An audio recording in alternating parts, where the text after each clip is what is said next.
repente me sueno a la nariz. Aleluya, denle un fuerte aplauso a ese Rey de Gloria, por favor. Yo creí que ya me había acostumbrado al polen, pero parece que todavía no. Ajá, se extienden las dosis de polen. Bueno, estamos alegres de estar en la casa de Dios, amén. Les voy a pedir por favor que abran sus Biblias, si son tan amables, en el segundo libro de Crónicas, capítulo 31, y cuando lo tengan pueden decir un fuerte amén. Segundo libro de Crónicas, y se van poniendo de pie por reverencia a la palabra también. Segundo libro de Crónicas, capítulo 31, versículo 10. ¿Ya todos lo tenemos? ¿Sí? Segundo libro de Crónicas, capítulo 31, versículo 10. ¿Ya lo tienen por ahí? Amén. Y luego, ya hemos orado, después se sientan y yo les voy a leer Ezequiel. Eso está en la página 138 de sus libros, esas citas, pero me gustaría que las leyéramos. Dice así: para honrar al Padre, al Hijo y al Espíritu Santo. Y el sumo sacerdote Azarías, de la casa de ¿dónde? De Sadoc. Presten mucha atención, por favor, a ese nombre de Sadoc. Y el sumo sacerdote Azarías, de la casa de ¿quién? De Sadoc, le contestó: desde que comenzaron a traer las ofrendas a la casa de Jehová, hemos comido y nos hemos saciado y nos ha sobrado mucho, porque Jehová ha bendecido ¿a quién? A su pueblo, y ha quedado esta abundancia de provisiones. Denle un fuerte aplauso al Señor, por favor.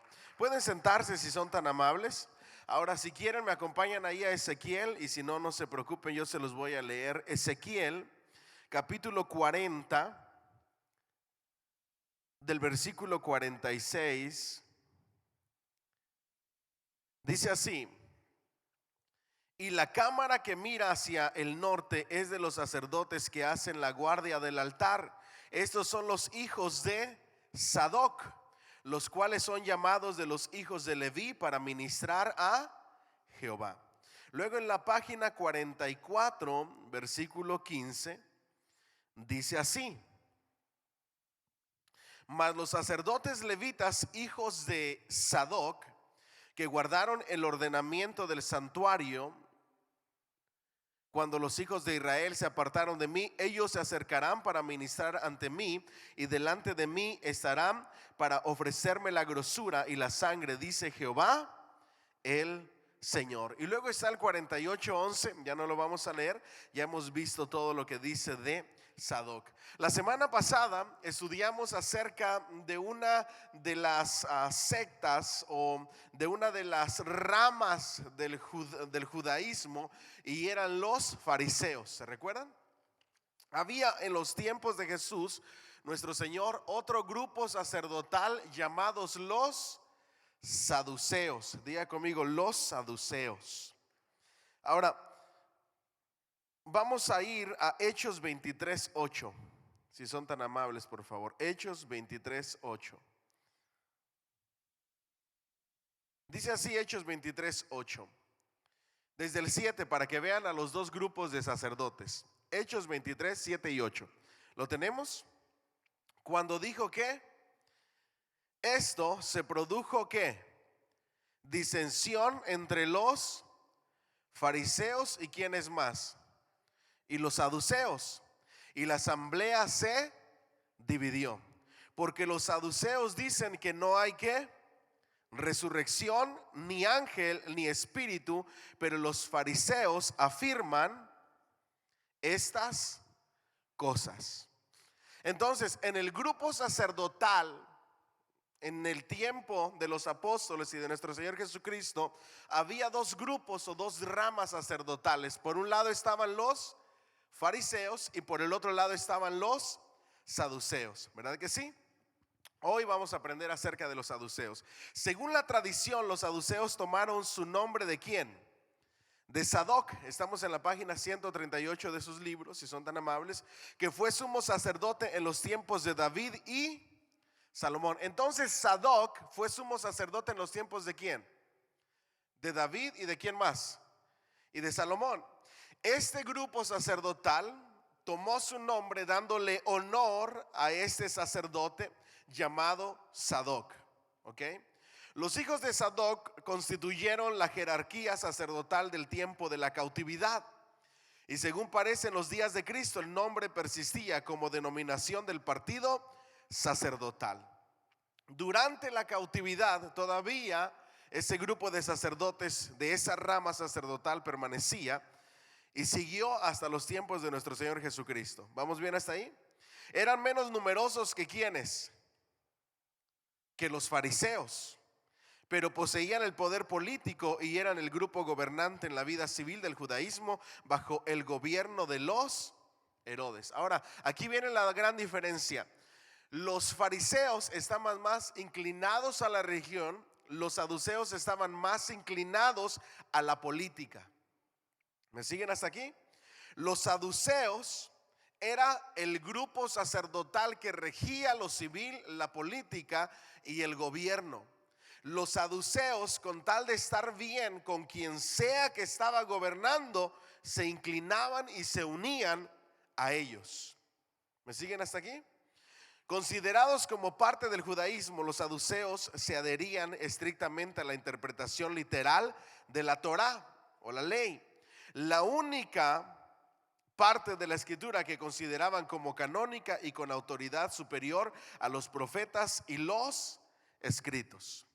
Ahora, los fariseos creían en la canonicidad de todo el Antiguo Testamento, incluyendo la ley, la Torá, incluyendo los profetas, los salmos, etcétera, etcétera. Pero los saduceos, ellos creían que en la palabra inspirada de Dios, la palabra de Dios solamente eran los primeros 5 libros de la Biblia, el Pentateuco, la ley, la Torá. De ahí ellos no aceptaban como canónicos o como palabra de Dios a los profetas o cualquier otro escrito como los salmos, sino que los hacían menos, les daban menos autoridad y no los consideraban como palabra de Dios. ¿Vamos bien? No quedaba pues lugar en su pensamiento para la tradición oral que los fariseos estudiaban con delicia. ¿Sí ven el otro extremo? Mientras que los fariseos hacían de la tradición oral como si fuera tradición escrita y se regían con normas de tradición oral y de interpretación como si fuera algo dicho por Dios. Por ejemplo, en una ocasión le dijeron a nuestro Señor Jesucristo que por qué sus discípulos comían sin lavarse las manos, que eso ofendía a Dios. Ahora yo les hago la pregunta, ¿ofendía a Dios de manera escrita como palabra de Dios u ofendía su tradición oral? Porque nuestro Señor Jesucristo nunca fue en contra de la ley, de la palabra de Dios escrita, sino que la cumplió. Pero siempre estuvo en contra de los sacerdotes en cuanto a interpretaciones y exigencias en la tradición oral. Los saduceos, ellos no les importaba absolutamente nada la tradición oral, mientras que los fariseos se deleitaban en llevarla a cabo como si fuera la misma palabra de Dios. Como racionalistas y antisupernaturalistas negaban la existencia de ángeles y de espíritus, lo acabamos de ver en el libro de Hechos 23:8, y no creían en la inmortalidad personal. Entonces, para los saduceos no hay ángeles, no existen las cosas sobrenaturales y tampoco hay una vida después de la muerte. Por lo tanto, no hay para ellos una resurrección. Y Pablo y los apóstoles lo que predicaban era una resurrección. ¿Les parece si cuando yo me paro ustedes completan la frase para ver que sí me están agarrando el hilo? Porque si no, siento que los voy a perder y así yo sé que ustedes como estudiantes sí llevan el hilo, ¿verdad que sí? De lo que estamos estudiando.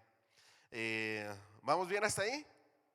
All right, entonces su religión era fríamente ética y literal y más abierta que el fariseísmo a las influencias helenizantes. Entonces su religión era fríamente ética y literal. ¿Ok? Es decir, nada comparado al ritualismo de los fariseos. Y tenían más influencias helenistas. En política eran oportunistas, siempre listos para aliarse con la facción dominante, ¿ok? Con tal de conservar su prestigio y su influencia. A los saduceos lo único que les importaba era el poder. ¿Qué les importaba? El poder, la influencia. Y se aliaban a quien estuviera en el gobierno, a quien les pudiera dar esa influencia sin importar nada más. A diferencia de los fariseos, los saduceos no sobrevivieron a la destrucción de Jerusalén. ¿Cuándo ocurrió la destrucción de Jerusalén? En el año 70 después de Cristo aproximadamente, el cumplimiento de la profecía de nuestro Señor Jesucristo de que no quedaría piedra sobre piedra. Ellos no siguieron después de la destrucción de Jerusalén. El grupo de los saduceos desapareció por completo. Así es que el judaísmo actual, ¿qué inclinación tiene entre estos dos grupos de los tiempos de nuestro Señor Jesucristo? La influencia de los fariseos, porque los saduceos desapareció por completo después de la destrucción de Jerusalén en el año 70 después de Cristo. La terminación del sacerdocio al que pertenecía la mayor parte de los saduceos y la hostilidad con Roma que al principio había protegido al bando saduceo tuvieron por resultado acabar con la existencia de los saduceos como grupo. ¿Vamos bien hasta ahí? Diga conmigo, fariseos, saduceos, y ahora vamos a ver otro grupo que no era una rama de la religión, sino una comunidad con sus propias creencias, llamados los esenios. ¿Alguien ha escuchado acerca de los esenios alguna vez? ¿No? ¿Nunca? Ok, hoy los vamos a estudiar, que tuvieron gran impacto en el cristianismo actual y en el Nuevo Testamento, y ahorita lo vamos a ver. Poco se sabe acerca de esta secta, a la cual Josefo en su libro Guerra de los Judíos describe detalladamente.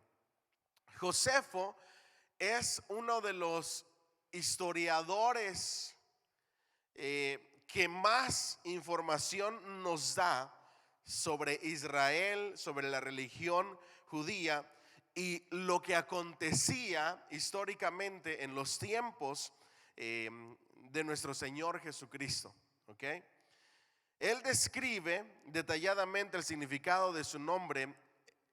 El significado de su nombre es incierto, pero estaba conectado en alguna forma con el sentido de la palabra osios, que en griego significa santo. ¿De dónde viene el nombre de los esenios? De la palabra griega osios, que significa santo. Eso, así. Ahora sí ya sé que me están prestando atención, ¿ok? Eso significa santo. A diferencia de los fariseos y saduceos, los esenios constituían definitivamente una fraternidad ascética a la que podía entrar únicamente aquellos que estuvieran dispuestos a someterse a las reglas del grupo y a pasar por las ceremonias de iniciación. Diga conmigo, una fraternidad, una comunidad. Es lo más similar a las sectas del día de hoy. Nadie podía entrar a ese grupo cerrado si no aceptaba las reglas y las normativas y el estilo de vida de ese grupo. Aparte de eso, tenía que participar de todas las ceremonias de iniciación y cumplir con todas las reglas para ser parte de esa fraternidad. ¿Vamos bien hasta ahí? All right. Se abstenían del casamiento y renovaban apretadamente sus filas por medio de la adopción o por medio de la recepción de conversos. En sus comunidades tenían la propiedad en común, de modo que entre ellos no había ni ricos ni pobres. Ya conmigo, eran comunistas. ¿Ok? Todos era para todos, eran una comunidad. ¿Ok? Se sostenían con el producto del trabajo manual de su propia tierra, comían su frugalidad y habitualmente usaban ropas blancas en horas que no eran de trabajo. Diga conmigo, una secta. No, pero con ganas, una secta. ¿Cómo las distingues? Por ciertas cosas como estas. Pero esta secta no era del todo malo, porque es una secta, una rama de las creencias del judaísmo. Y si estudiamos a profundidad, yo me atrevería a decirles que un poquito mejor que los fariseos. ¿Ok? So, los esenios eran un poquito más, desde mi punto de vista, un poquito mejor que los fariseos. Porque el fariseísmo estaba lleno de hipocresía, mientras que los esenios amaban a Dios y querían ser santos para Dios de manera real, pero a su manera. Los fariseos, por otra parte, eran legalistas, religiosos, y ponían cargas a los demás que ni ellos mismos podían llevar. ¿Vamos bien hasta ahí? All right, entonces, seguimos adelante. Los esenios eran sobrios y severos en su conducta. No daban lugar ¿a qué? A la ira. ¿Ok? Eran personas tranquilas, eran personas pacientes, calmadas. ¿Ok? Y tampoco usaban ¿qué? Juramentos. Guardaban el sábado con mucha rigidez y eran excepcionalmente cuidadosos de su limosna, de su limpieza, personal. A todo el que estuviera en desacuerdo con las reglas del orden se le castigaba o se le expulsaba ¿de dónde? De la comunidad. ¿Ok? En el aspecto teológico, considerado su observancia estricta de la ley y su apego al supernaturalismo, los esenios eran parecidos ¿a quiénes? A los fariseos. Creían en lo sobrenatural de Dios, creían en ángeles, creían en la vida después de la muerte, etcétera. ¿Ok? Enseñaban que el alma del hombre es intangible e inmortal, encerrada en un cuerpo mortal. Con la muerte los buenos pasan a la región donde brilla el sol y soplan las brisas, es decir, un paraíso. En tanto que los malvados son relegados al lugar de la oscuridad y las tempestades o del continuo ¿qué? Tormento. Las tendencias escépticas de los esenios son comparables en muchos aspectos a lo de los monastismos que se desarrolló en la iglesia primitiva. Diga conmigo los monasterios. ¿Han escuchado esa palabra antes? Un grupo de monasterios es un grupo de personas que forman una comunidad, y todavía en la historia de la iglesia los vemos. Hombres, comunidades de hombres, en ocasiones comunidades de mujeres o mezclados, que por medio de la religión se apartaban, se separaban, vivían y se mantenían por ellos mismos como una comunidad monástica. ¿Vamos bien hasta ahí? Al principiar la primavera de 1947, algunos pastores beduinos descubrieron en una cueva cercana a Qumran 8 grandes ollas con antiguos rollos. 3 de estos rollos fueron adquiridos por el convento sirio ortodoxo de San Marcos en Jerusalén. Diga conmigo, en una cueva, ¿ok? 8 ollas grandes con rollos antiguos. ¿Okay? La manera antigua de preservar documentos para que no se perdieran y para que no fueran destruidos era enterrarlos en ollas de tal manera que de esa forma se guardara su preservación. Vamos a ver un descubrimiento de los rollos del Mar Muerto y vamos a ver el impacto que tiene en la arqueología. Ahora, escuchen esto por favor. El cristianismo, nuestra fe, no es una fe a ciegas. Es una fe que va de la mano con la verdadera ciencia y que va de la mano con los descubrimientos arqueológicos. Para aquellos que dicen que son cuentos y fábulas, la mala noticia es que no. Tenemos documentos, tenemos la arqueología que confirma los relatos bíblicos y tenemos la ciencia que va de la mano con la palabra de Dios. ¿Cuánto le dan un fuerte aplauso al Señor por eso? Entonces, ¿cuántas ollas? 8, ¿verdad? 3 de estos rollos fueron adquiridos, ya eso lo dijimos, por el convento. Una gran cantidad de manuscritos había sido escondida en estas cuevas, sin duda para preservarlos de caer en manos extrañas y de que consecuentemente se les destruyera. Las fechas encontradas indicaba que debieron haber sido llevados a estos escondites muy cerca de la época en que comenzó la primera revuelta judía, en los años 66 al 70 después de Cristo. ¿En qué años? ¿Y cuándo acabó aproximadamente la era de los apóstoles? Alrededor del año 100. ¿Me siguen hasta aquí? Estos manuscritos datan de la época de los apóstoles, cuando se estaba escribiendo el Nuevo Testamento. ¿Ya ven por qué la importancia de este descubrimiento? Presten mucha atención, porque hay muchos documentos ahí. En 1951 comenzó a excavarse en las ruinas de Qumran. La exploración demostró que no se trataba de una construcción que originalmente hubiera sido fortaleza romana. Parecía más bien que había sido residencia de una gran colonia que contaba con comedores, dormitorios, cisternas y escritos comunes. Toda la evidencia material encontrada en las ruinas indicaba que esta comunidad había florecido precisamente en la época precedente a la destrucción de Jerusalén, en el año 70 después de Cristo, es decir, antes de la destrucción de Jerusalén. Ahora se imponía la pregunta: ¿quiénes eran los miembros de esta comunidad? Juntamente con los manuscritos del Antiguo Testamento encontrados en estas cuevas, aparecieron otros que también pertenecieron a los habitantes de Qumran. Eran el manual de la disciplina, el documento de Damasco, el himno de acción de gracias, ordenamientos del servicio militar, documentos de todos los de carácter religioso, compuestos de los principios y reglas de la comunidad de Qumran.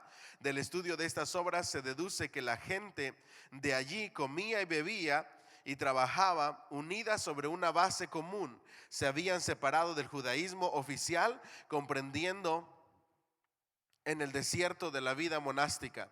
La organización estaba subordinada al presidente de la congregación, que actuaba como árbitro legal, como jefe de disciplina de todo el grupo y como jefe militar en caso de guerra. La congregación incluía hombres, mujeres y niños. ¿Me siguen hasta aquí?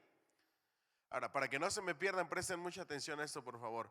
Los esenios, dice Josefo, que se abstenían ¿de qué?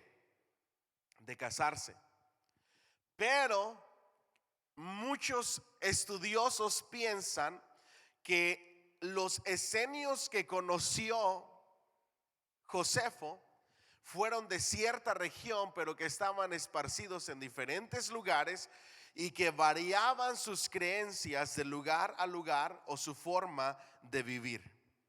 La teología de la secta de Qumran es prácticamente idéntica a la del judaísmo. Hay un Dios que es el creador, el que colocó al hombre en este mundo y ante quien el hombre es responsable de sus acciones.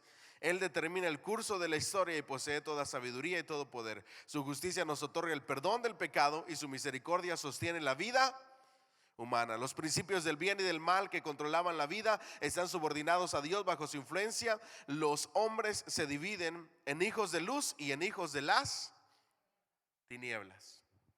¿Vamos bien hasta ahí? ¿Les parece algo conocido o no? De hecho, esta comunidad y estos escritos tienen similitudes al Nuevo Testamento y tienen similitudes al estilo de vida de la iglesia primitiva. ¿Ok? Muchos piensan que por esas similitudes son judíos que posteriormente pudieron haberse convertido al cristianismo. ¿Vamos bien hasta ahí?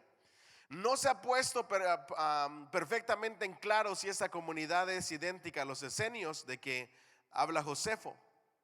Por otra parte, la comunidad de Qumran incluía mujeres y algunos de los varones se casaban, en tanto que los esenios no tenían mujeres. Y Josefo dice que se abstenían del matrimonio. Los esenios no enviaban sacrificios al templo, en tanto que el grupo de Qumran permitía los sacrificios de animales. Pudiera ser que los esenios comprendieran numerosas comunidades con diversas creencias y prácticas, pero Josefo estuviera describiendo a todo el grupo en términos de una sola de esas comunidades, la única que él había conocido. ¿Vamos bien hasta ahí? Vamos a dejar un momentito a los esenios, los descubrimientos de los rollos en Qumran, y ahora vamos a irnos a los celotes, ¿ok? No los elotes, sino los celotes. Ahora, dentro de las ramas de la religión, en los tiempos de nuestro Señor Jesucristo, había 3 ramas dentro de la religión. 2 de ellas se mencionan en el Nuevo Testamento, en los escritos que tenemos en nuestra Biblia, y una de ellas no se menciona porque era una comunidad. ¿Cuáles son? Fariseos, saduceos y esenios. Ahora nos vamos a ir al área de lo que es el patriotismo, lo que es Israel como nación. Un grupo revolucionario llamado los celotes, que ellos creían en el cumplimiento de la ley, pero de manera literal, utilizando la violencia como medio de deshacerse del yugo de la esclavitud o del dominio de Roma. ¿Vamos bien hasta ahí? O de cualquier otra nación que los dominara. Los celotes no era una secta religiosa, al modo que lo eran los fariseos y los esenios y los saduceos. Constituían un grupo fanáticamente nacionalista que abogaba por la violencia como medio de librarse ¿de quién? De Roma. Diga conmigo, un grupo de fanáticos que inducía la violencia y armaba revueltas en contra del imperio romano. Ustedes recuerdan que vino el general Tito a Jerusalén, y Jerusalén fue destruida y hecha pedazos, hecha ruinas, junto con el templo, que solamente quedó el muro de los lamentos actual. Muchos le atribuyen parte de esa destrucción a las revueltas de este grupo de los celotes. ¿Vamos bien ahí? Amén. All right. En la época del sitio de Jerusalén por Tito, los celotes formaban uno de los partidos que había dentro de la ciudad, y a las disensiones causadas por ellos contribuyeron fuertemente a la caída de la ciudad. Quizá haya tenido relación con los salteadores que se mencionan en Hechos 21:38. Vamos por favor a Hechos 21:38, si son tan amables. Hechos 21:38. ¿Lo tenemos? Entonces dijo Pablo: yo de cierto soy hombre judío de Tarso, ciudadano de una ciudad no insignificante de Cilicia, pero te ruego que me permitas que hablar. Perdón, leí el 39, ¿verdad? ¿No eres tú aquel egipcio que levantó una sedición antes de estos días y sacó al desierto los 4,000 ¿qué? Sicarios? Diga conmigo, levantó sedición, es decir, levantó una revuelta, ¿ok? Y sacó al desierto los 4,000 ¿qué? Asesinos. Se los voy a leer en la traducción lenguaje actual, versículo 38. Hace algún tiempo un egipcio inició una rebelión contra el gobierno de Roma y se fue al desierto con 4,000 guerrilleros. Yo pensé que ese eras tú. Le están diciendo ¿a quién? A Pablo, ¿ok? Entonces ahí es muy probable que se estuviera citando a un grupo de guerrilleros que eran ¿quiénes? Los celotes, ¿ok?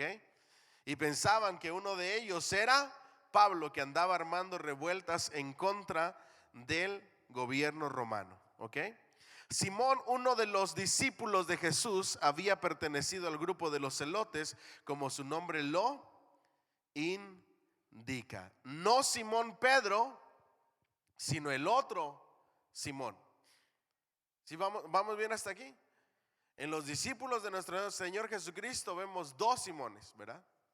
Simón, Pedro, pescador, y luego Simón, que se le decía el siguiente nombre, celote, ¿ok? Porque se había convertido del grupo de los celotes, ¿ok? ¿Cuántos ya empezaron por lo menos a ver The Chosen? ¿Sí? ¿Allá? Ok. Van a ver un capítulo que no está en la Biblia, pero que lo unen muy bien. No es que así sea, sino que fue la imaginación del escritor de esa serie. Y ha tenido tanto impacto que ya la pueden ver en Amazon, ¿okay? Amazon Prime. Y ellos simplemente enlazan las historias, pero la Biblia no dice nada de eso. Por eso cuando vean esa serie deben ver lo que es bíblico y lo que es la imaginación del escritor. Pero me pareció muy interesante cómo lo unió el escritor, porque ¿se acuerdan del paralítico sanado en el estanque? Que nuestro Señor Jesucristo le dijo, ¿quieres ser sanado? Y él contestó, cuando se mueve y hay movimiento del agua, no hay nadie quien me lleve y me tire al agua. Para cuando yo me voy a tirar, ya alguien más se tiró y siempre me ganan. Pasaron años y años. Pues resulta en la serie, no en la Biblia, ¿ok? En la serie, y ahí les voy a hacer spoil un poquito, que el escritor lo enlaza como si fuera hermano de Simón Celote. Y que al ver el milagro de su hermano el paralítico, se convierte y decide seguir al Mesías. ¿Ok? Eso ya es versión Hollywood. ¿Ok? No es Biblia. Pero no sabemos mucho de la conversión de este Simón. Pero para dejar la disciplina de los celotes, que eran patriotas nacionalistas, algo extraordinario y milagroso tuvo que haber sucedido en su vida o en alguien cercano a él. Porque nadie dejaba ese grupo solamente por dejarlo. Vamos a ver qué se dice de este Simón. ¿Ok? Vayan conmigo a Lucas 6:15 y cuando lo tengan me dicen un fuerte amén, por favor. Lucas, ¿qué? 6:15. ¿Lo tenemos? Dice Mateo, Tomás, Jacobo, hijo de Alfeo, Simón llamado ¿qué? Celote, ¿ok? Judas, hermano de Jacobo, y Judas ¿qué? Iscariote. También había dos Judas en el grupo de discípulos de nuestro Señor Jesucristo. Judas, hermano de Jacobo, y Judas Iscariote, que llegó a ser el traidor. Ahora vamos por favor a Hechos 1:13. Hechos 1:13. Perdón. Hechos 1:13. ¿Lo tenemos? Desde el 12 vamos a leer. Entonces volvieron a Jerusalén desde el monte que se llama del Olivar, el cual está cerca de Jerusalén, camino de un día de reposo. Y entrados subieron al aposento donde moraba ¿quién? Pedro y Jacobo, Juan, Andrés, Felipe, Tomás, Bartolomé, Mateo, Jacobo, hijo de Alfeo, Simón el celote y Judas, hermano de Jacobo. Uno de los apóstoles salió del grupo de los celotes. ¿Vamos bien? Ya sabemos qué es ese grupo. Cuando ustedes leen en la Biblia que era de los celotes, ya ustedes saben que son los celotes. No los que tiene su esposa en ocasiones, ¿verdad? Sino el grupo sacerdotal. ¿Ok? Ahora vamos a hablar acerca de la diáspora. La página 143. ¿Alguna vez ha escuchado esta palabra de la diáspora judía? ¿No? Cuando usted estudie algún otro seminario en línea o videos de teología o videos de estudios bíblicos que profundizan más en la palabra de Dios, van a ustedes escuchar mucho acerca de este término de la diáspora. ¿Ok? Cuando lo escuchen, sepan lo que es. No obstante que Palestina se consideraba el hogar tradicional de la raza judía, el número extraordinariamente mayor de judíos que habitaban el Imperio Romano vivían fuera de los límites de Tierra Santa. Palestina, Jerusalén, Tierra Santa, ¿verdad? La mayoría de judíos no vivían ahí, sino que vivían fuera de la ciudad, fuera de Tierra Santa. Se conocía como la diáspora o la dispersión. ¿Qué significa la palabra diáspora? Dispersión. Dígalo bien fuerte conmigo, por favor. Dispersión. ¿Ok? Y se les encontraba en casi todas las grandes ciudades entre el espacio de Babilonia hasta Roma. La diáspora o la dispersión, ya lo estudiamos antes, comenzó cuando en el 721 antes de Cristo, Sargón, rey de Asiria, deportó a los habitantes del reino del norte de Israel y los estableció en colonias nuevas en Asiria. El reino del sur, que era la tribu de Judá, el resto de las tribus era el reino del norte, llamado Israel, fue conquistado por Babilonia en el 597 y muchos de las clases aristócratas fueron deportados ¿a dónde? A Babilonia. Siguieron una segunda y una tercera deportación, dejando el país sin molestarlos, únicamente a los de clase más baja del pueblo. ¿En dónde? En Tierra Santa, en Palestina, en Jerusalén. Aunque varios millares de ellos volvieron del destierro a la restauración bajo la jefatura de Esdras y Nehemías, como estudiamos anteriormente, un gran número prefirió quedarse en la tierra de su cautividad, en donde se habían arraigado y comenzado a prosperar. Ahora, ¿por qué los judíos de la dispersión comenzaron a prosperar? A medida que se aumentaban las oportunidades que los sucesores Seleucidas y Ptolomeos, de los cuales ya estudiamos, de Alejandro, formaban la colonización, ofrecieron ciudadanía y exención de impuestos a los que quisieran emigrar hacia los nuevos dominios. Ojo aquí, los que han estudiado la historia de Estados Unidos cuando vino a colonizar, con el fin de colonizar el territorio, ellos le decían a la gente: váyanse para allá, váyanse a los valles, váyanse aquí, la tierra que ustedes agarren, esa es suya. Y ahí vemos los grandes arrendatarios que vienen desde tiempos antiguos. ¿Ok? Simplemente marcan todo lo que quieran, es suyo. Simplemente colonicen, simplemente establezcanse. Lo mismo estos dos generales de Alejandro durante la conquista del imperio griego les ofrecía a la gente: si ustedes van a los territorios que hemos conquistado y se establecen ahí y los colonizan, les vamos a dar ciudadanía griega y no les vamos a cobrar impuestos. Entonces los judíos bien inteligentes decían: ciudadanía y sin impuestos, vámonos. Y empezaron a ir y establecerse en esas ciudades para colonizarlas y adquirir privilegios. Y comenzaron a emigrar hacia los nuevos dominios. Muchos judíos aprovecharon de la ventaja de estas ofertas y establecieron sus nuevos hogares en las florecientes colonias helénicas o griegas. ¿Vamos bien? En Alejandría, todo un sector de la ciudad era judío y tenía su gobernador y sus oficiales propios, lo que los convertía prácticamente en autónomos. Su población en esa ciudad se calculaba en ¿cuántos millones? 2 millones de judíos solamente en Alejandría. Vamos en la página 144. Y representaba la más grande de todas las concentraciones de judíos que había en el mundo de esa época en una sola ciudad. Ahora vamos a la época en que nació nuestro Señor Jesucristo.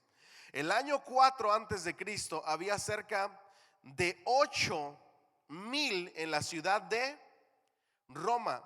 En el tiempo de Julio César y de Augusto se les concedió derecho legal de permanencia en la ciudad, y en otras, como en Corinto, fueron librados del servicio militar, y de la jurisdicción de los tribunales gentiles.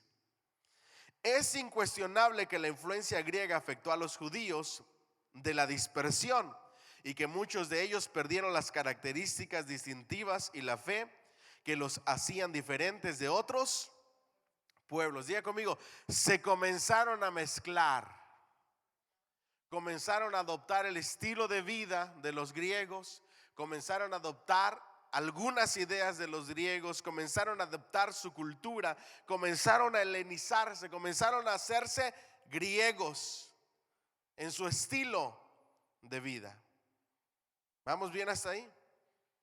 Es como nosotros llevando a nuestros niños que están americanizados y llegar a nuestros países y que empiecen a preguntar por KFC, por Wendy's, por Zaxby's en México.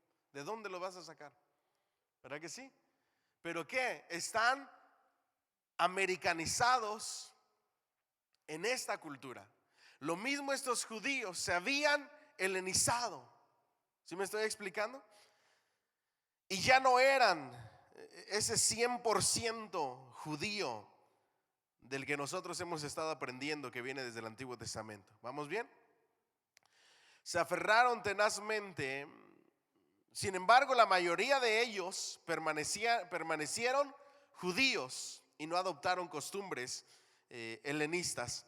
Se aferraron tenazmente a su fe monoteísta basada en la ley de Moisés. Conservaron su contacto con el templo de Jerusalén por medio de peregrinaciones a fiestas anuales, pagando su contribución anual de medio ciclo. Observaron el sábado y se mantuvieron los servicios de la sinagoga en cualquier lugar donde había el número suficiente de ellos para constituir una congregación religiosa. Dos grupos se destacan en medio de la diáspora, ¿ok? Los hebraístas y los helenistas. ¿Cuáles? Hebraístas y los dos los vemos en la Biblia. Uno de ellos, hebraísta, fue el apóstol Pablo. Y los helenistas los vemos en el libro de Hechos, en la discusión que había, que atentaba en contra de la unidad, porque se atendían de manera diferente a las viudas judías griegas que a las judías. ¿Me siguen hasta aquí? De hecho, el apóstol Pablo empezó a hacer ciertas diferencias, el apóstol Pedro empezó a hacer ciertas diferencias con estos grupos y el apóstol Pablo lo reprendió. Eso lo vemos en la Biblia. ¿Vamos bien hasta ahí? Ahora, vamos a ver quiénes eran los hebraístas. Los hebraístas o hebreos, página 144, se mencionan por Pablo, el cual era uno de ellos. Decía que él fue circuncidado al 8º día del linaje de Israel, de la tribu de Benjamín, hebreo de hebreos en cuanto a la ley, fariseo. Eso está en Filipenses 3:5. Diga conmigo, hebreo de hebreos. Los hebraístas llevaban un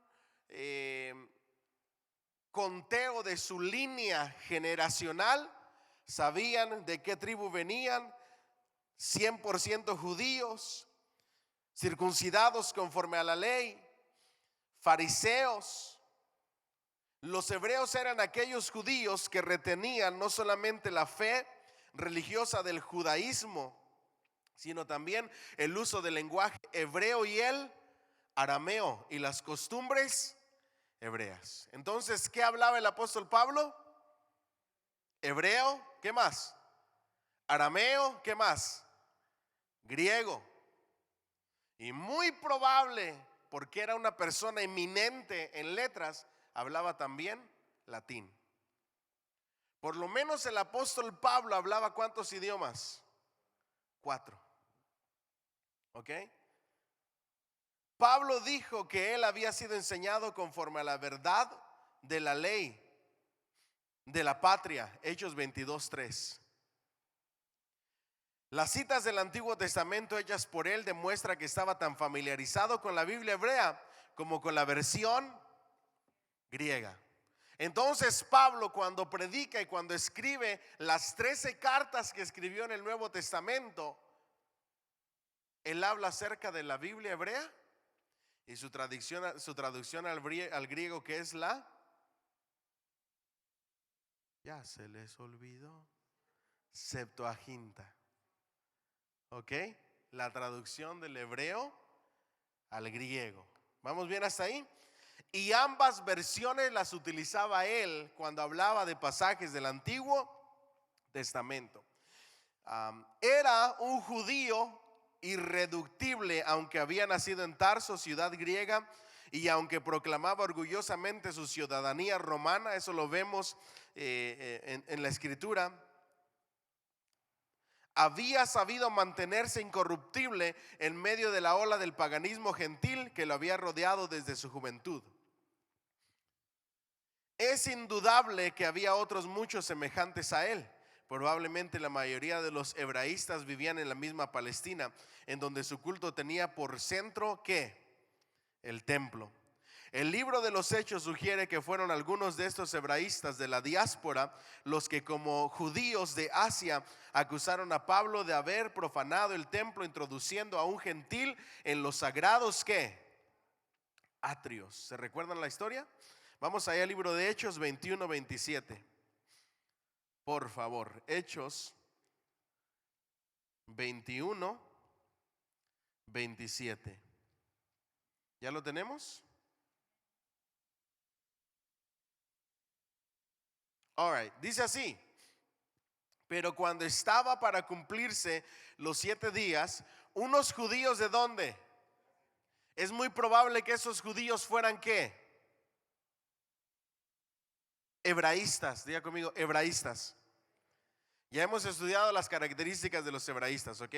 Al verle en el templo, alborotaron a toda la multitud y le echaron ¿qué? Mano. ¿A quién? A Pablo. ¿Quiénes? Un grupo de hebraístas, como lo era Pablo. ¿Qué hizo Pablo con los cristianos? Perseguirlos por celo a la ley y a su religión y a su fe. Ahora él estaba siendo perseguido por un grupo de judíos que venían de la misma rama de los hebraístas, con el mismo celo que él tenía, pero ahora en contra de él mismo. Dando voces, varones israelitas, ayudad. Este es el hombre que por todas partes enseña a todos contra el pueblo, la ley y este lugar. Y además de esto ha metido a griegos en el templo y ha profanado este santo lugar. En el templo se refiere a los atrios. Y si ustedes ven cómo estaba establecido el templo y cómo era construido, los atrios era el patio. Aún por eso se escandalizaron y querían perseguir y tomaron mano del apóstol Pablo. ¿Vamos bien hasta ahí? Y ahí lo arrestaron. ¿Quién lo arrestó? Un grupo de hebraístas de la misma rama de donde él venía, haciendo lo que él hacía con los cristianos. Por eso el Señor le dijo: instrumento me es útil para enseñarle lo que va a ser necesario sufrir por mi causa. Pero luego vemos otro grupo de personas que son los helenistas, página 145. Un número todavía mayor de judíos había absorbido la cultura grecorromana y habían dejado de ser judíos, excepto en asuntos de la fe. Hablaban griego y solamente griego. Esos son nuestros hijos que solamente hablan inglés. Se ven hispanos, se visten como hispanos, comen como hispanos, pero solamente hablan inglés. Hagan de cuenta que esos eran los helenistas. Solamente hablaban un solo idioma y era el griego. ¿Ok? Quizás si les obligaban, hablaban latín, porque recuerden que eran personas que se acostumbraban a la cultura greco-romana. ¿Ok?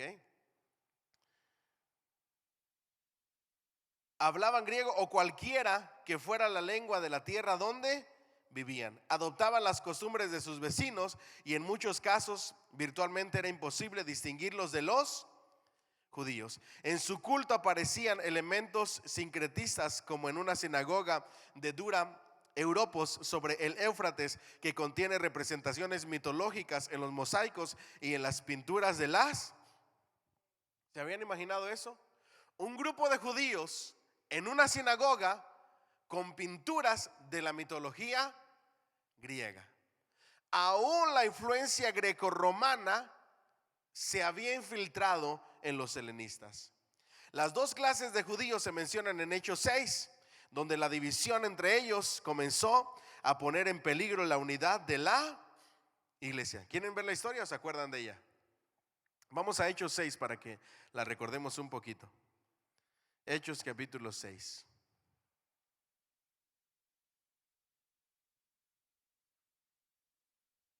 Mil disculpas. Las alergias. ¿Ya lo tenemos? En aquellos días, como creciera el número de los discípulos, hubo ¿qué? Murmuración de los griegos contra los hebreos. Diga conmigo, hebraístas versus helenistas. Los dos judíos, pero distintos. ¿Vamos bien hasta ahí? Ahora que ustedes leen este libro, a mí en este capítulo de Hechos, ya entienden mejor después de este estudio, ¿verdad que sí? Anteriormente, ¿qué entendían ustedes cuando leían? Hubo murmuración entre los griegos contra los hebreos. Si tú no conoces lo que estamos estudiando hoy, tú pensarías que eran gentiles, que eran personas no judías en contra de los hebreos. Pero no, los dos eran judíos, solamente que uno era de la rama de los hebraístas y otro de la rama de los helenistas. Entonces los 12 convocaron a la multitud de los discípulos y dijeron: no es justo que nosotros dejemos la palabra de Dios para servir a las mesas. Buscad pues, hermanos, de entre vosotros a 7 varones de buen testimonio, llenos de ¿qué? Del Espíritu Santo y de ¿qué? Y de sabiduría, quienes encarguemos de este trabajo, y nosotros persistiremos en la oración y en el ministerio de la palabra. Agradó la propuesta a toda la multitud y eligieron a los diáconos, a los cuales presentaron ante los apóstoles, quienes orando les impusieron las manos. Y crecía la palabra del Señor y el número de los discípulos se multiplicaba grandemente en Jerusalén, y obedecían ¿qué? Alá. Y también muchos de los sacerdotes obedecían a la fe. ¿Okay? ¿Qué era lo que estaba pasando? Ya había murmuraciones en el trato, en la distribución de las ayudas entre los hebraístas y los helenistas. ¿Vamos bien? Según parece, los helenistas eran un poco más amplios en sus simpatías hacia los hebraístas y quizá también un poco más listos para notar las amplias implicaciones de los escritos del Antiguo Testamento. Esteban fue probablemente uno de ellos cuando estas dos clases, contando estas dos clases, los judíos de todo el Imperio Romano llegaban a la cantidad aproximada de 4,5 millones de judíos, entre hebraístas y helenistas. Generalmente no eran muy populares a causa de sus partidos y también porque no se juntaban en los cultos públicos celebrados a los dioses ¿qué? Paganos. Con frecuencia los tildaban de ateos, aquellos que no podían entender que hubiera quien adorara a un Dios y además de eso, un Dios invisible.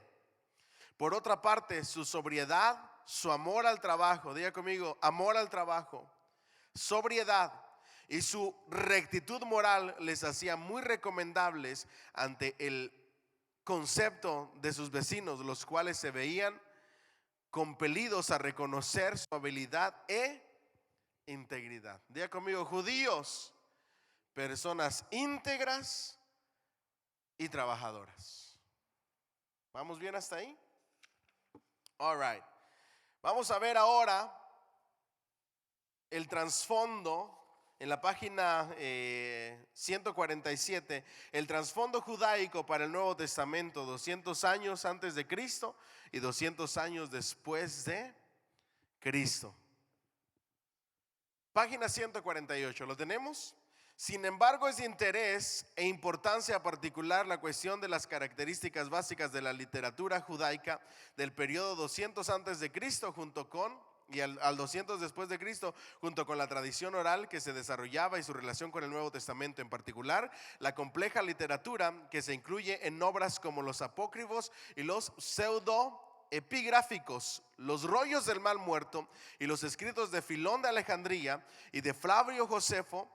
Se tiene que reconocer que esta literatura, ninguna de la cual era considerada sagrada para el pueblo judío, estaba ante todo basada en las escrituras, pero incorporado a estas verdades reveladas muchas especulaciones judaicas junto con ideas también halladas en las religiones persa y griega. Esto se puede ver en las enseñanzas acerca de Dios, del mundo, la angelología, la naturaleza y relación del alma y del cuerpo, y el origen y la naturaleza del pecado, el Mesías y el siglo venidero. Diga conmigo: escritos apócrifos y pseudoepigráficos, que son los descubrimientos de manuscritos basados en la palabra de Dios, pero que son el pensamiento, la interpretación, la forma de ver la Biblia de una persona.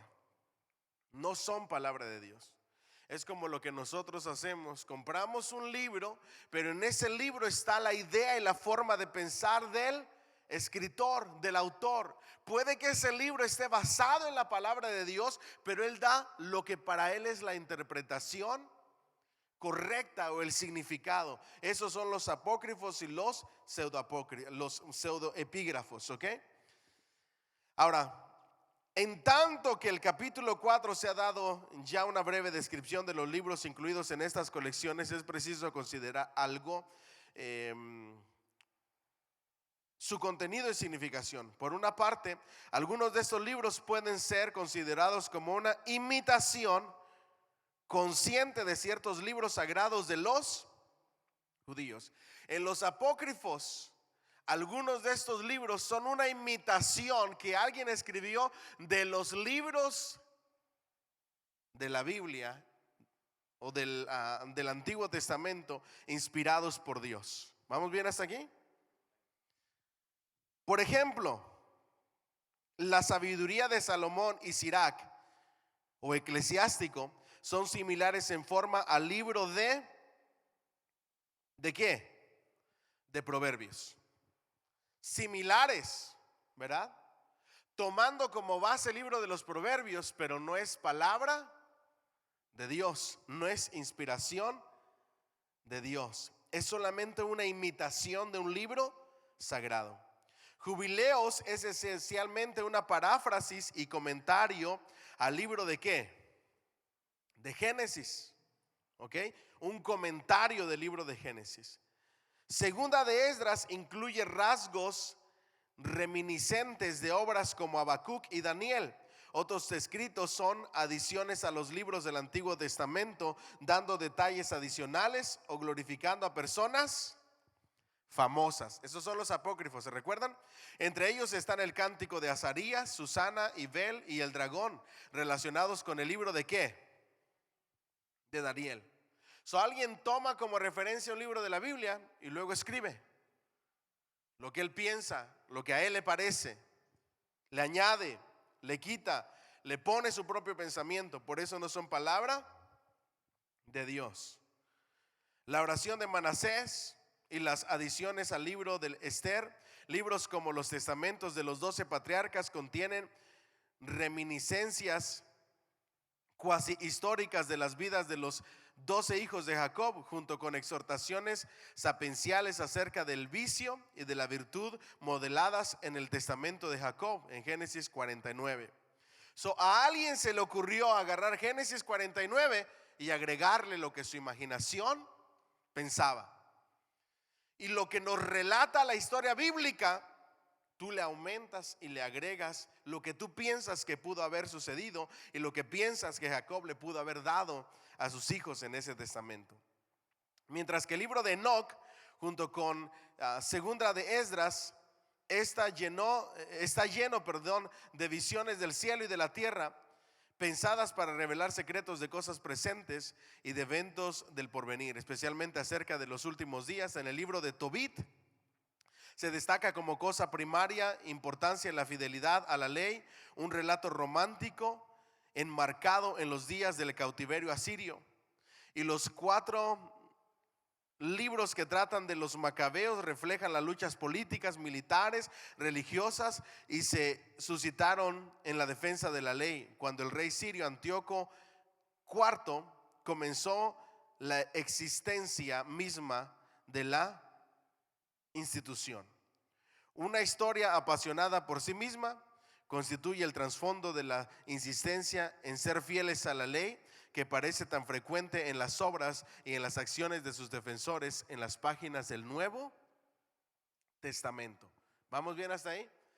La diferencia es que los macabeos relataron lo que estaba sucediendo y las peleas y las luchas que tenían, pero escribían sin la inspiración del Espíritu Santo, mientras que en el Nuevo Testamento nosotros vemos algo similar, pero guiados por el Espíritu Santo de Dios para escribir. En un sentido general, estos escritos abarcan 2 mensajes principales: uno acerca de la sacralidad de la ley y el llamamiento a la fidelidad de la misma. Ese es uno de los mensajes. Y el otro acerca de ideas apocalípticas designadas para dar esperanza para el presente y una razón para creer en la salvación futura. Esto es dado con una perspectiva escatológica. 2 mensajes en los apócrifos: permanece fiel a la ley y luego espera una esperanza futura, pero no son palabra de Dios. ¿Vamos bien hasta ahí? Página 150, los rollos del mar muerto. ¿Alguna vez habían ustedes escuchado esto tan famoso de los rollos del mar muerto? A ver, levante la manita para ver cuánto me voy a detener. Ok, me voy a detener un poquito en explicarles qué es esto. Los rollos del mar muerto es un descubrimiento que se expandió después de ese descubrimiento de estos pastorcillos con la arqueología para poder descubrir todas estas copias de las cuales vamos a hablar.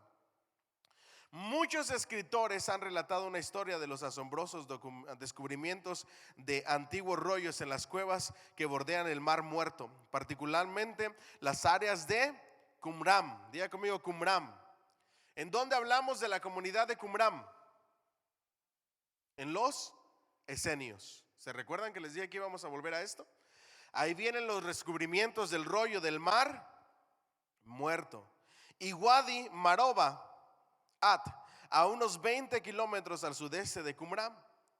En tanto que ha habido muchas discusiones alrededor de las cuestiones de las dataciones de los rollos, de su autenticidad y origen, se ha declarado que para el estudio del trasfondo del Nuevo Testamento, el descubrimiento de los rollos del mar muerto es el hallazgo de manuscritos más significativo jamás hecho. Diga conmigo, para el estudio del trasfondo del Nuevo Testamento. Si arqueológicamente y aplicando las pruebas de historicidad y de paternidad histórica de los libros del Antiguo Testamento tenían fuerza, con el descubrimiento de las copias de los rollos del mar muerto, hagan de cuenta que fue como la gota que derramó el vaso para decir, porque datan de esta época aproximadamente, ¿se recuerdan? Para decir, el Nuevo Testamento es lo más veraz que existe de cualquier manuscrito histórico, por la cantidad de copias y por la cantidad de relatos que se escriben en estas copias y con otros historiadores que coinciden con el Nuevo Testamento. Diga conmigo, el Nuevo Testamento es verdad y no hay duda alguna. Cualquier debate que ustedes vean de teólogos liberales que atacan la autenticidad y la veracidad del Nuevo Testamento ha quedado completamente destruida por el descubrimiento de los rollos del mar muerto. Lugares, personas, gobiernos, etcétera, etcétera. todo lo que relata el Nuevo Testamento, así es. No hay fábula ni fantasía en ello. Son relatos reales de lo que Dios nos quería dejar como su palabra. ¿Cuánto le dan un fuerte aplauso al Señor, por favor? ¿Vamos bien hasta ahí? Se han descubierto varios tipos de documentos, ¿ok?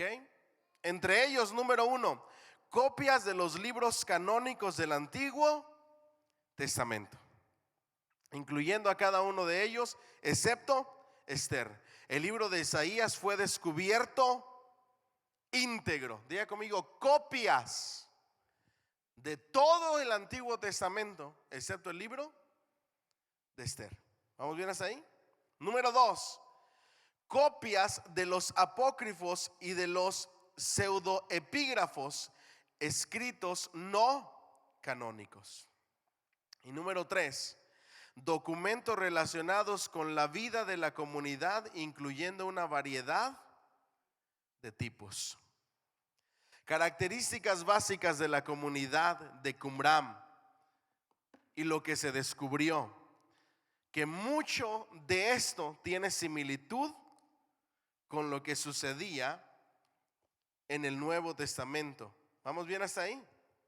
Número 1, la interpretación de las Escrituras se hacía mediante un método conocido como Pesher, interpretación, en el cual la situación histórica del pasaje profético era transferida o aplicada a su propio tiempo, situación.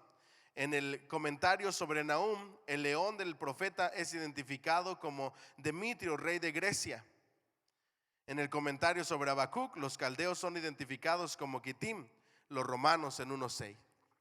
La doctrina de la salvación incluía la fe en el maestro de la justicia o el maestro justo y el cumplimiento de la ley como las cosas necesarias para alcanzar la salvación. En el comentario de Habacuc 2:4 leemos: por causa de sus labores y fe en aquel que exponía realmente la ley, Dios les libraría de la casa del juicio.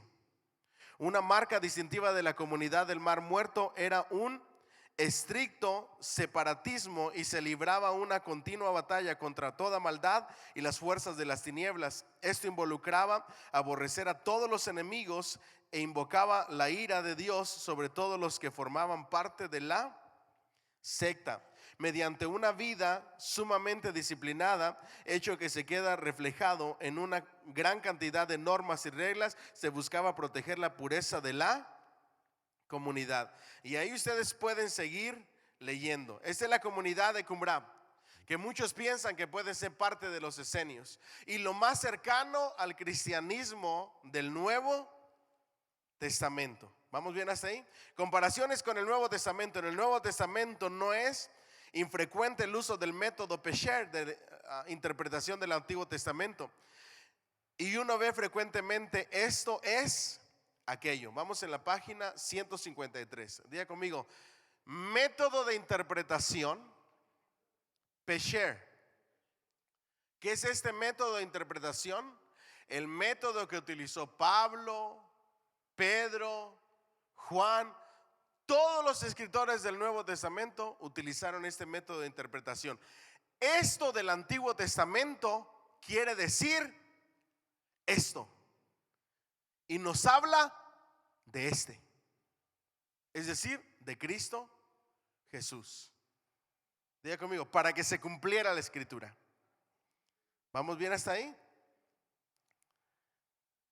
Apareciendo en los escritos, Pedro apeló a la profecía de Joel en Hechos 2:16. ¿Se recuerdan de Hechos 2:16 o no? A ver, ¿quién me lo quiere relatar así rapidito? ¿De qué habla Hechos 2:16? La venida del Espíritu Santo, ¿se recuerdan? Ajá. Y luego que vino, comenzaron a murmurar, se levantó Pedro. ¿Y qué dice Hechos 2:16? Vamos a leerlo, por favor, para que ustedes vean este método de interpretación que es usado en toda la Biblia. Hechos, ¿qué les dije? 2:16. ¿Qué dice? Mas esto es lo dicho por el profeta, ¿qué? Joel. ¿A qué se refiere cuando dice esto? A todo lo que estaba sucediendo en el día de Pentecostés, en el derramamiento del Espíritu Santo. El apóstol Pedro se levanta y dice: esto que ustedes están viendo es lo dicho por el profeta, ¿qué? Joel, ¿verdad? Cuando dijo: y en los postreros días, dice Dios, derramaré de mi espíritu sobre toda carne, y vuestros hijos y vuestras hijas profetizarán, y vuestros jóvenes verán visiones, y vuestros ancianos soñarán sueños. Y de cierto sobre mis siervos y sobre mis siervas en aquellos días derramaré de mi espíritu y profetizarán. Y daré prodigios arriba en el cielo y señales abajo en la tierra, sangre y fuego y vapor de humo. ¿Vamos bien hasta ahí? Ahora, en los tiempos de Joel, ¿sobre quiénes se derramaba el Espíritu Santo? Solamente sobre los profetas. Joel está profetizando que llegaría el momento en que el Espíritu Santo se derramaría sobre todas las personas. Y Pedro dice: este es el cumplimiento de la profecía del profeta Joel. Yo le hubiera dado un fuerte aplauso al Señor. Y pensar que eso es y ha sido también para nosotros. Dele más fuerte ese aplauso todavía. Por eso es que el Espíritu Santo mora en nosotros, amén. Pablo, Pablo a uno de los salmos en Efesios 4, 8 al 10, o al libro de Deuteronomio en Romanos 10, 6 y 8. Cristo fue considerado como la piedra mencionada por Isaías y el salmista. Eso está en primera de Pedro 2, 6 al 9. Sin embargo, en tanto que los escritos de Qumran entendieron las escrituras como como prediciendo una serie de líderes para la comunidad, la iglesia primitiva vio a Jesús como profeta, sacerdote y rey, combinando así las tres figuras en una sola. Esas solamente son similitudes entre esta comunidad y la iglesia del Nuevo Testamento. ¿Okay? La iniciación era a través del bautismo, igual que en el Nuevo Testamento. Eso lo voy a dejar de tarea. Ustedes pueden ampliar más a ver las diferencias entre la comunidad, los manuscritos de esta comunidad que se describen en estos descubrimientos, dentro de muchos otros rollos que se encontraron y copias. Vamos a terminar en la página 159. El periodo de iniciación del 6 antes de Cristo al 30 antes de Cristo. Y ya casi estamos a punto de entrar de lleno al Nuevo Testamento. ¿Cuántos dicen gloria a Dios? Arrancamos conociendo el imperio griego, el imperio romano, su cultura, su ideología, su pensamiento, su estilo de vida, su política, su gobierno, su moneda, sus escritos, sus pasatiempos. Luego nos fuimos a lo que era los judíos en los tiempos de Cristo y conocimos sus escuelas, su cultura, sus tradiciones, sus fiestas, sus creencias, etcétera, etcétera, para poder entender el Nuevo Testamento. Y ahora vamos a ir de lleno al Nuevo Testamento. ¿Cuánto le dan un fuerte aplauso al Señor, por favor? Capítulo 6. El Nuevo Testamento, su nombre y su contenido. El nombre. El Nuevo Testamento es el nombre castellano que se da a la segunda parte de la Biblia y se deriva de las palabras latinas Novum Testamentum, que a su vez son traducción de la expresión griega ekaine diateke, castellanizada. El término griego diateke se usaba generalmente para designar la última voluntad o testamento. ¿Qué es el Nuevo Testamento? Digan bien fuerte, por favor. La última voluntad o testamento. ¿Cuántos van a dejar testamento cuando se mueren? Es una responsabilidad suya, cristiana. A menos que esté pensando dejarles nada a sus hijos. Pero si no se pone pilas, hasta la lavadora y la secadora se van a pelear. Y el microwave. Así pasa cuando alguien se muere. Es que más vale que dejemos testamento. Ok, diga conmigo, la última voluntad o el testamento. ¿Qué es lo que ya traducido significa la palabra latina, testamentum? Pero esto no es el significado completo de la palabra. El término realmente indica un convenio planteado por una de dos partes y que tiene que ser aceptado o rechazado por la otra. Ahora, en el sentido más amplio, no solamente la traducción de la palabra griega o latina, que es simple como última voluntad o testamento. En el sentido más amplio, Nuevo Testamento significa nuevo convenio o nuevo pacto. Díganlo por favor, nuevo convenio o nuevo pacto. Por eso los maestros y predicadores utilizamos para referirnos al Antiguo Testamento, lo referimos como el antiguo pacto, y cuando nos referimos al Nuevo Testamento nos referimos como el nuevo pacto, porque en el sentido más amplio, Nuevo Testamento, en su significado más profundo, significa nuevo pacto, ¿ok? Nuevo convenio, planteado por una de dos partes y que tiene que ser aceptado o rechazado por la otra. Diga conmigo, aceptado o rechazado por la otra. La salvación es un regalo que Cristo ofrece, pero es aceptado o rechazado. Nuevo Testamento. ¿Vamos bien hasta ahí? Entendiendo que esta no puede cambiarlo y que habiéndolo aceptado ambas partes quedan atadas conforme a los términos formulados en él. Diga conmigo, cuando acepto, quedo atado a los compromisos de ser cristiano. Ni un amén santo. Por eso a Jesús le aceptamos como Señor. Diga conmigo, como Señor. Ambas partes quedan atadas conforme a los términos formulados en él, es decir, en el nuevo pacto, en el Nuevo Testamento.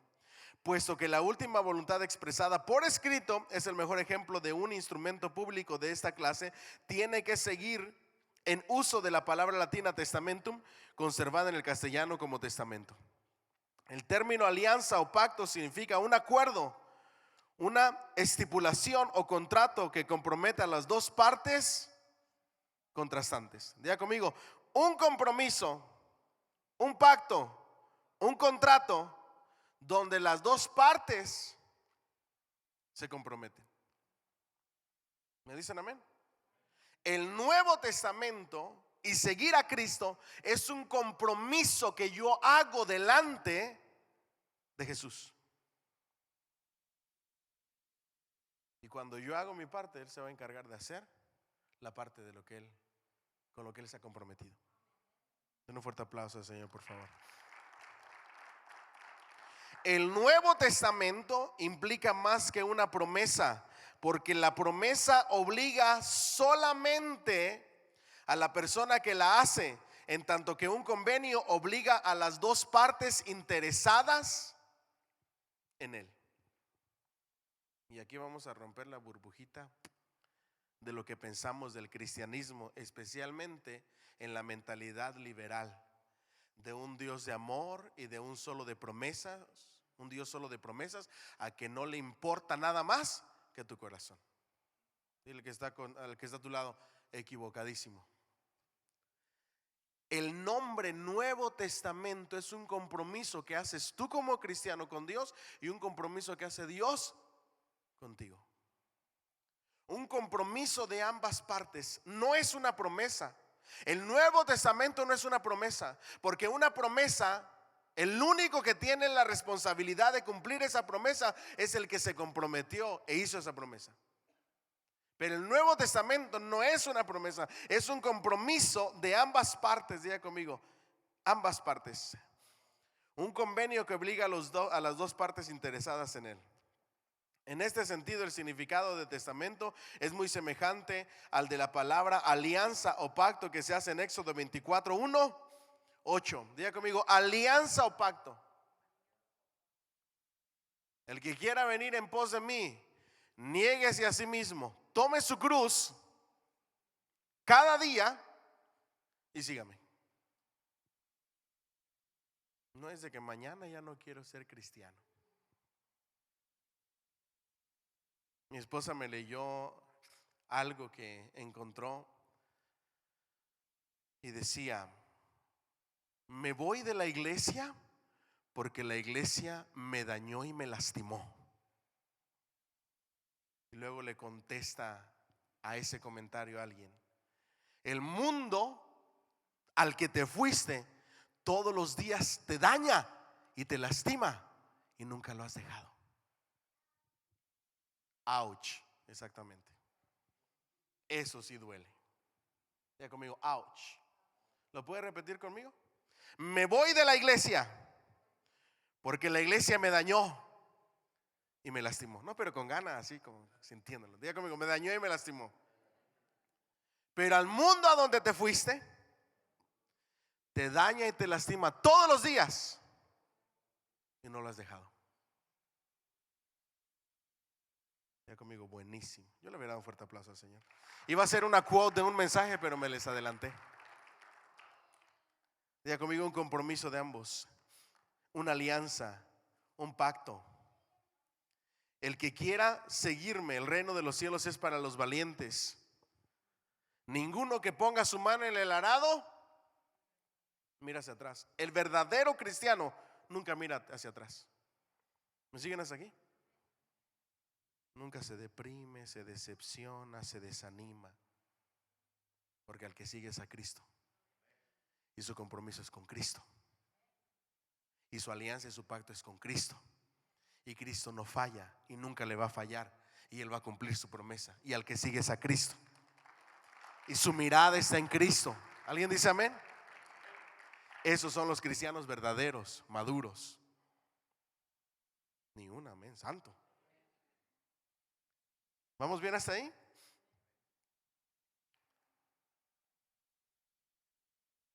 Y que describe la aceptación de la ley por el pueblo de Israel en el Sinaí.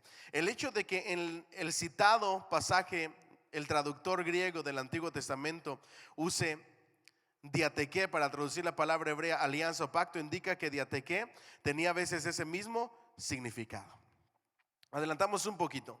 El Nuevo Testamento, por tanto, es el registro del carácter y establecimiento del nuevo trato de Dios con los hombres por medio de Cristo. Diga conmigo, el nuevo pacto.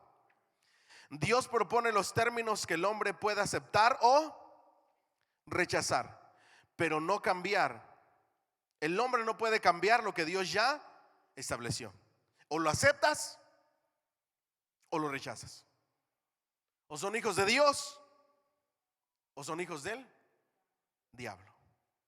Y una vez que el hombre lo acepta, tanto él como Dios quedan obligados a cumplir sus especificaciones.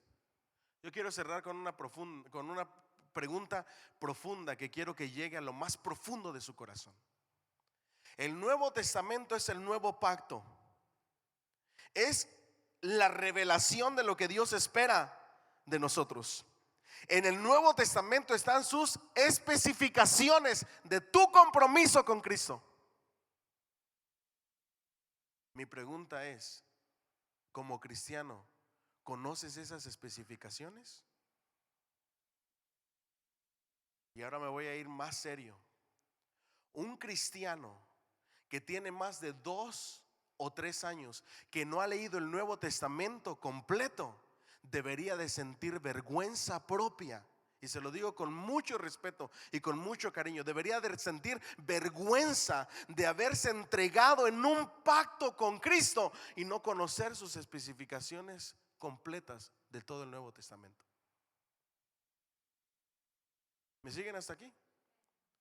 Por eso en nuestra iglesia la insistencia año tras año de que cada año comencemos leyendo por lo menos el Nuevo Testamento y que acabar el año lo hayamos leído todo, para que como cristiano sepas tu compromiso con Cristo, las especificaciones del pacto, lo que tienes que hacer, lo que Cristo espera de ti, lo que Dios demanda de ti, lo que Él estableció para que tú hicieras.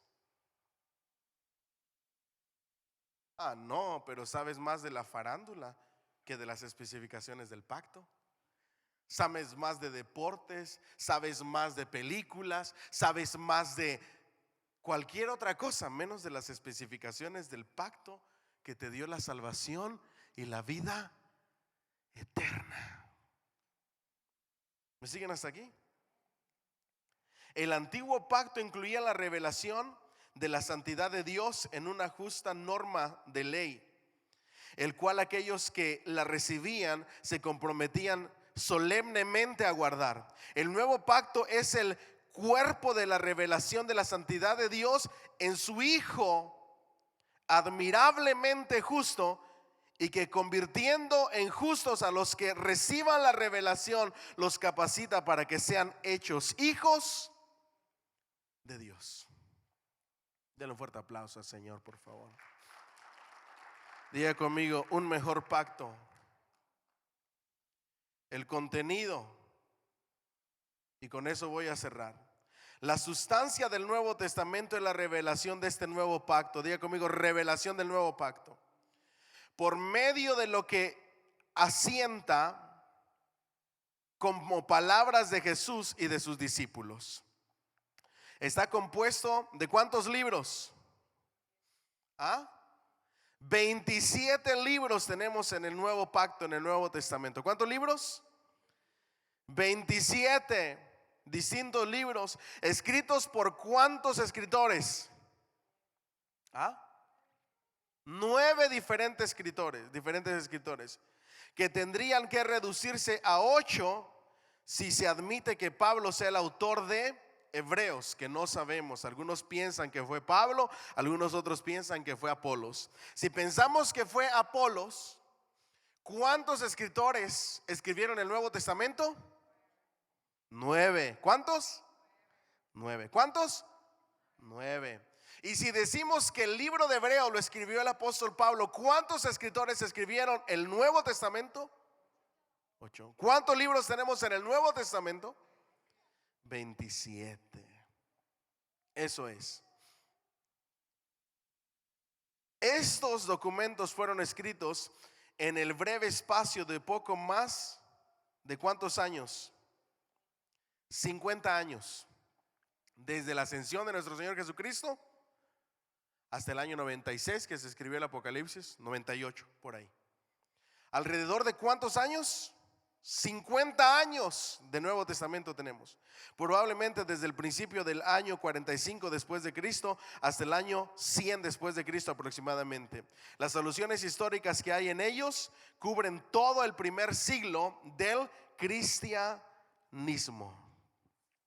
Y el fondo cultural de su pensamiento trasciende hasta el siglo IV o V.